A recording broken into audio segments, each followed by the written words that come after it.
Welcome to Coffee with Danny and V. I'm V. This is Danny. Today we want to talk to you about mood swings, anxiety, and depression during perimenopause and menopause, because I think these are symptoms that can really catch women off guard, one, but they seem like, oh yeah, this is just my regular PMS, until you realize it's not just your regular PMS, right? Yeah. Well, and I think it leads the anxiety part too, and the mood swings even can almost lead to a sense of depression. Absolutely. So if you're not paying attention to it and really understanding what's going on. So let's talk really quickly about what's going on, because that's a really fundamental place to start, so that you know what's happening in your body, because I think otherwise you feel like you're losing your mind a little bit. Yeah, but you're not losing your mind. Here's what's happening.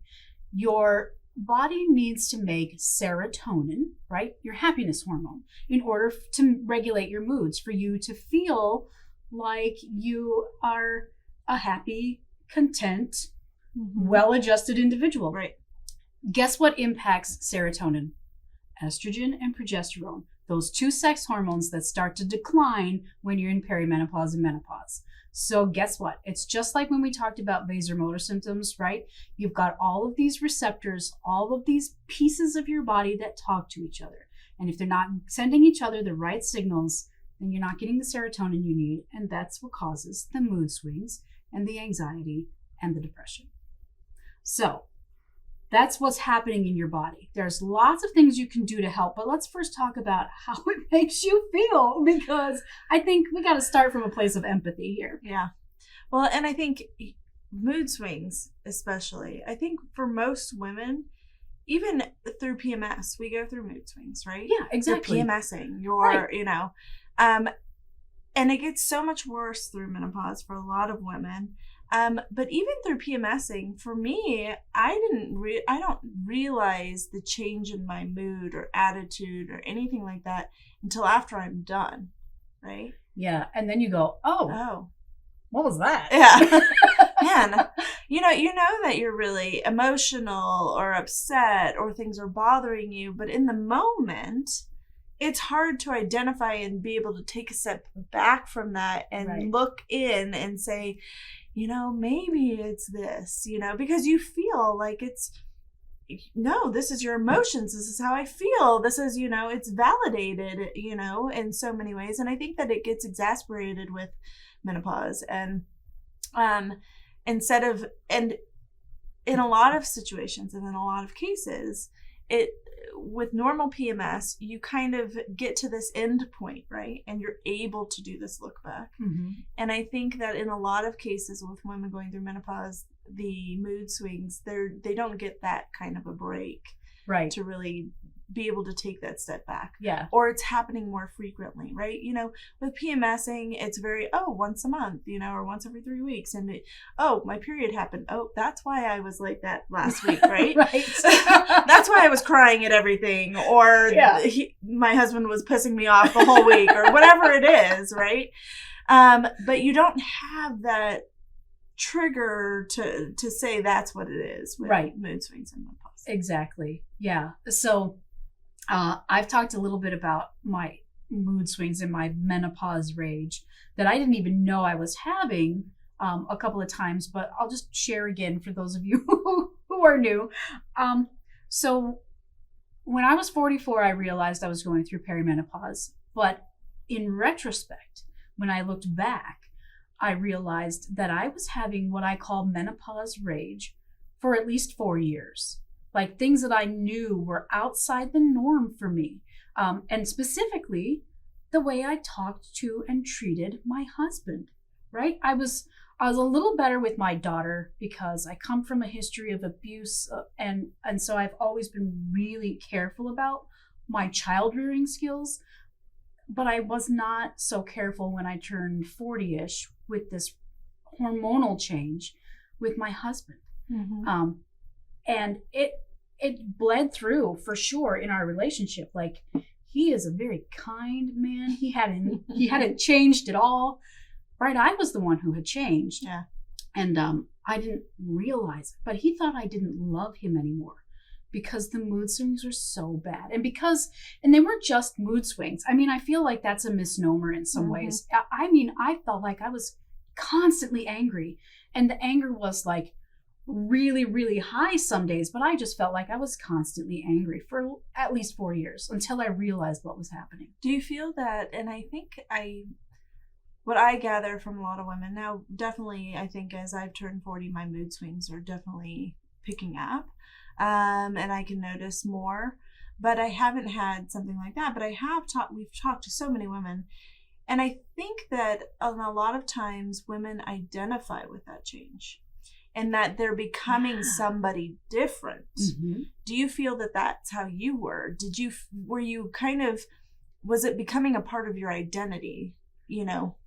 I don't know that was becoming part of my identity, but I did feel like I was suddenly given the ability to speak my mind, which was very freeing, but it was the way in which I was speaking my mind, right?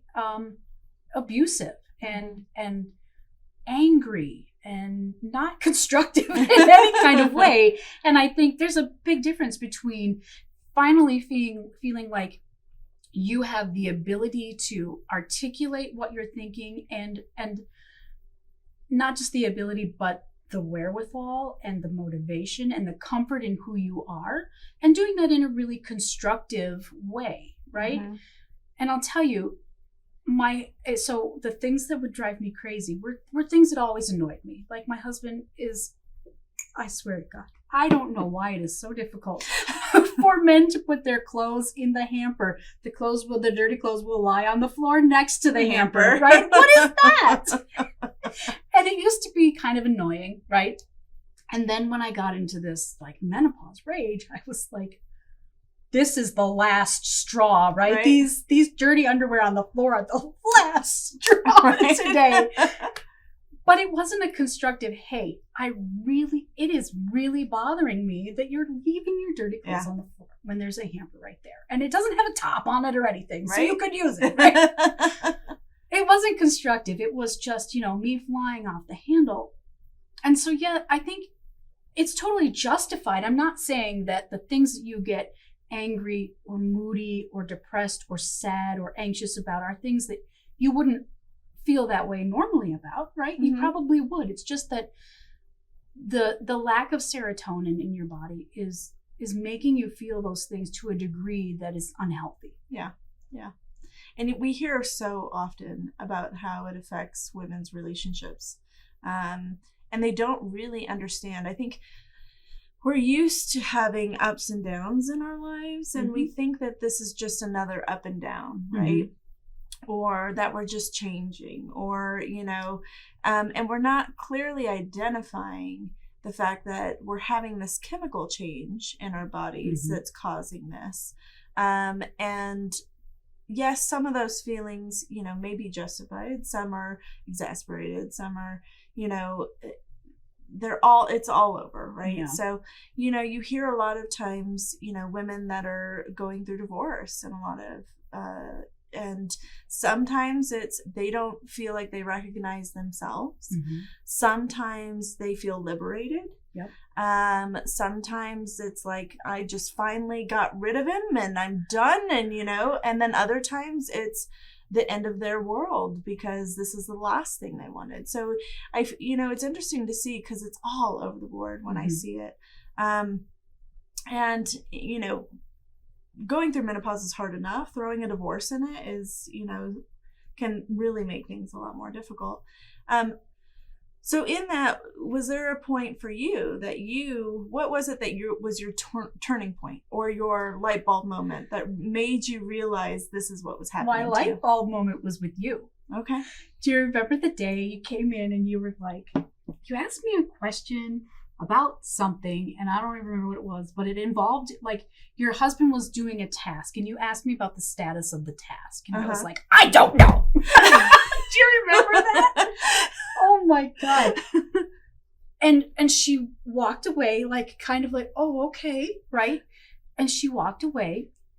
I'm like, God. I'm already like turning up. She walked away and she went into her office with the woman who shared her office at the time.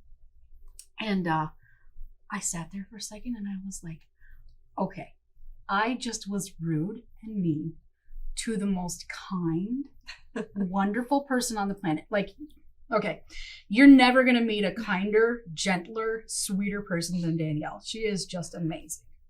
And I knew in that second that, like, this shit had to get handled, because I couldn't believe it. It was not something I never would have done that before. And that's when I knew, okay, there is something going on in me that is not normal or typical. Yeah. Yeah. Well, and when you finally realized it, a lot of things made sense, because I had been hearing, even with you and your husband, I mean, hearing about how you guys thought you just in different places and you just weren't, connecting. And here, you two were like my idol in a marriage, right? They have so much in common, it feels like, at least in an outward appearance.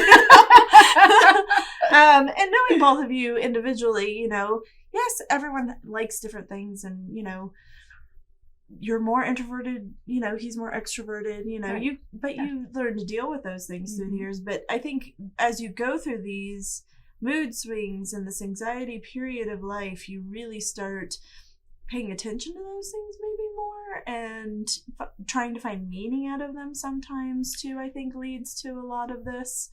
And I think, even for me, from the standpoint of realizing these mood swings, I can tell in general too, thank you for the compliment about being sweet. And it is one of those things that I've identified with in my life. I've always been a very empathetic person. I literally cannot watch somebody cry without crying myself. It's not possible. I tried. Even at the TV. If someone is crying on TV, I'm crying. And it's one of my favorite things about you is that you're so empathetic. But, well, are you noticing that? Yes, I'm noticing it's changing. I'm noticing that there's, in certain instances, I have less empathy.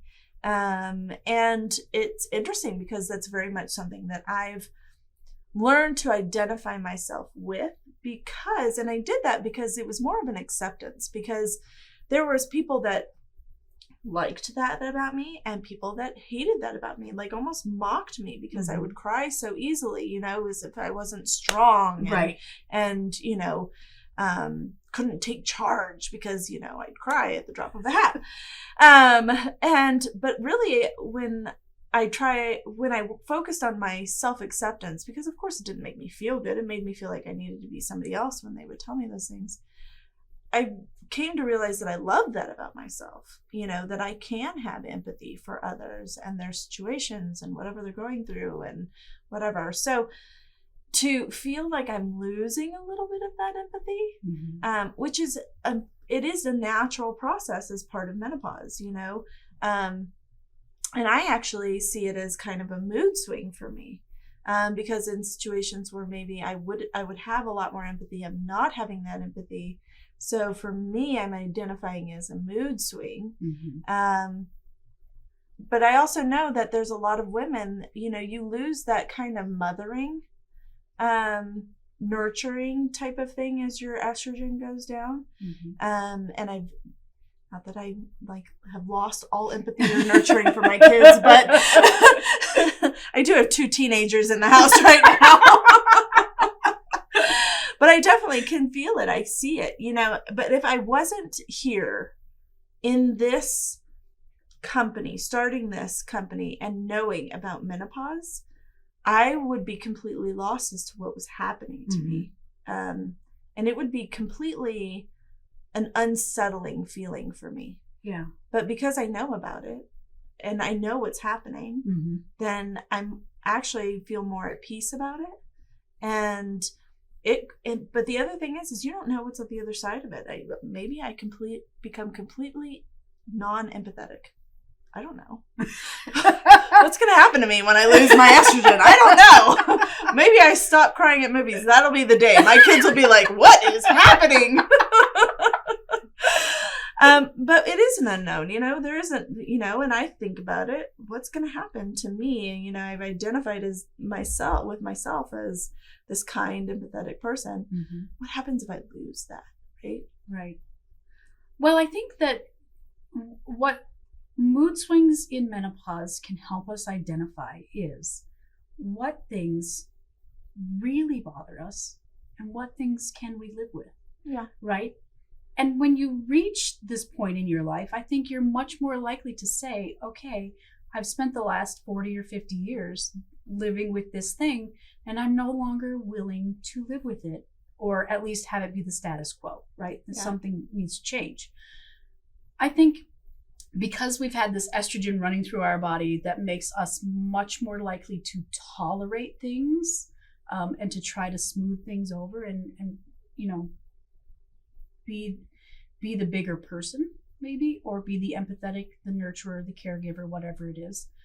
I think it's okay for us to say, not anymore. And I don't want to take away women's, if you feel like your mood swings are suddenly making things very clear for you about relationships or about career trajectory or whatever it is, then the more power to you. Mm-hmm. But make sure that it's really fundamentally a change that you're willing to make, and it's not being driven by, out of control hormones and this lack of serotonin. So here's a few things you can do about it. If you want to get some clarity around what's happening in your mental state. All right, we always say it. Exercise. Yes. Because exercise helps release serotonin and dopamine, and you need those to make sure that your mind feels mentally balanced, mm-hmm. right? And it's not to say that you're going to be elated and happy all the time, but it is going to help mitigate some of those mood swings that make you feel unsure about how you really truly feel about something. So that's the first thing. The other thing is diet, mm-hmm. right? And diet and even supplements. Vitamin D is such an important one that a lot of people miss. And I think that it's really critical. It's something that we've included in our supplements for women going through menopause that really helps with that. Mm-hmm. And even in our Happy Fiber, the L-tyrosine in it really helps with that as well. Mm-hmm. So there's some supplement type of things with your diet that you can really do to help you kind of combat those mood swings and to kind of help keep your hormones in balance through this period. And vitamin B as well. In fact, we have a whole chapter, shameless plug. We have a whole chapter on mood swings in our book, How to Master Menopause, which you can get on Amazon, where we talk about, really practical things that you can start doing right now. But that includes diet and exercise. And here's the third thing that I think people just don't talk about. Find a support group. Mm-hmm. Find a girlfriend who understands what you're going through. Maybe because you yelled at her once. Right? Who understands what you're going through. Get a support network going. Join a women's group, whatever it is. Make sure that you have other women who have gone through it or are going through it that you can talk to keep each other on an even keel. Call each other out when it doesn't seem quite right. Yeah. Support each other when it seems like it's the right call. Yeah. All right. So we have to talk about anxiety because, we've talked about mood swings quite a bit. Mm-hmm. And I think that, the mood swings is that silent one. And I say the silent one because you don't really know you're going through it as you're going through it. Right. Right. It's one of those things that you have hindsight later and a lot of times and realize, okay, so it's harder for that light bulb moment, I think, with mood swings. Unless you're really paying attention mm-hmm. to what's going on with your body. But anxiety, that's one that really, it hits you upside the head. It sure can. It's life disrupting. Yeah, absolutely. And I've had a couple of spells of anxiety over the last couple of years. And I've not, I've kind of been like, okay, is it just because we started this company and things are always up in the air, right? And you got to pivot and you got to stress. And exactly. Of course. Exactly. Is it that? Is it my hormones? Is it because I lost my grandmother who was like a mother to me recently?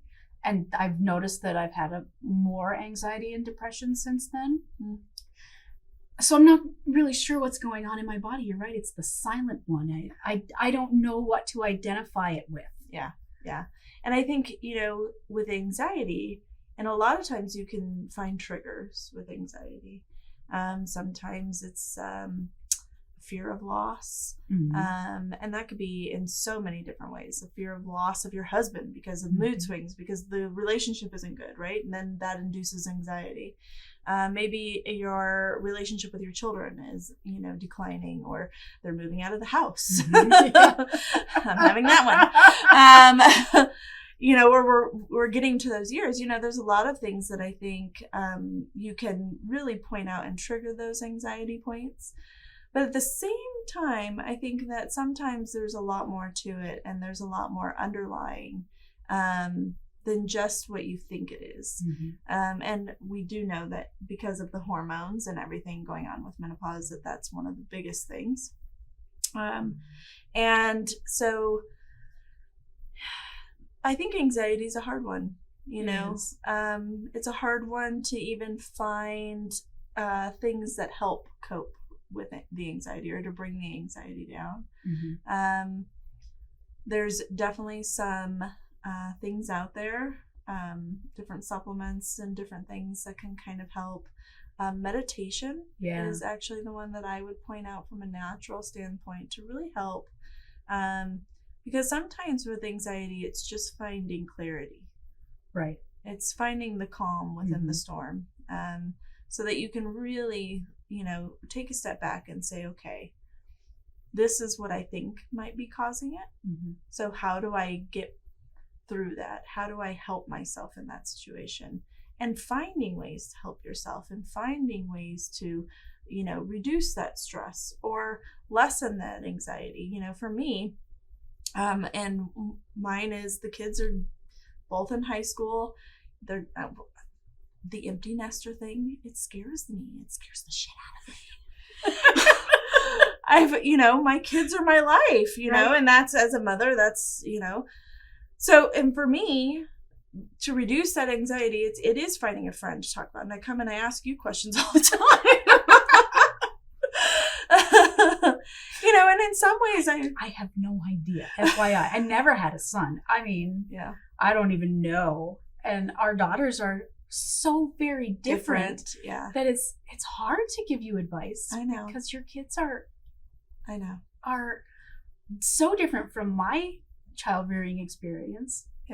But her kids are awesome. I've never seen such risk takers, and they get that from their dad. But I mean, I can only imagine, as my daughter is very does not take risks, right? She's play by the book, but I can only imagine that your empty nest syndrome must be exacerbated by children who are risk takers, and putting them out into the world to go do their thing on their own. There's definitely that. There's also, especially during these years, we're just so busy.